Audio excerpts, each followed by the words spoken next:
గమనించాలి, దేవుని యొక్క స్థానము ఎంతో ఉన్నతమైనది, ఎంతో గొప్పది. ఆ స్థానంలో ఎవ్వరూ ఉండకూడదు, ఎవ్వరిని ఉంచకూడదు. అంతే కదండి. దేవుని స్థానము ఎంతో ఉన్నతమైనదండి.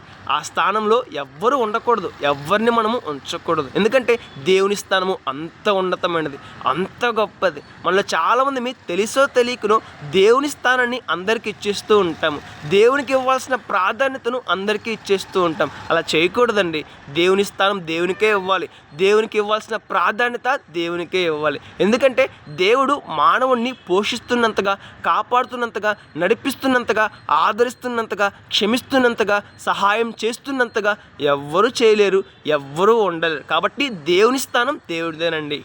దేవునికి ఇవ్వాల్సిన ప్రాధాన్యత దేవునికే ఇవ్వాలి. ఒకసారి ఆలోచించేద్దాం. మన జీవితంలో దేవుని స్థానాన్ని కాపాడుదాం, దేవునికి ఇవ్వాల్సిన ప్రాధాన్యతను ఇద్దాం, దేవుడు చెప్పినట్టుగా జీవిద్దాం. రేపటిదిన శ్రేష్టమైన ఆశీర్వాదాన్ని పొందుకుందాం. గమనించాలి, దేవుని స్థానంలో ఎవ్వరు ఉండకూడదు, ఎవరిని ఉంచకూడదు. మరి మన జీవితం ఎలా ఉన్నది? మన జీవితంలో చాలా సందర్భాలలో దేవుని స్థానాన్ని అందరికీ ఇచ్చేస్తూ ఉంటాం. అలా చేయకూడదండి, అది తప్పు. ఒకసారి ఆలోచించేద్దాం, మన జీవితాన్ని మార్చుకుందాం. దేవుని స్థానాన్ని దేవునికే ఇద్దాం, దేవునికి ఇవ్వాల్సిన ప్రాధాన్యత దేవునికే ఇద్దాం. రేపటిదిన శ్రేష్టమైన ఆశీర్వాదాన్ని పొందుకుందాం. May God bless you all.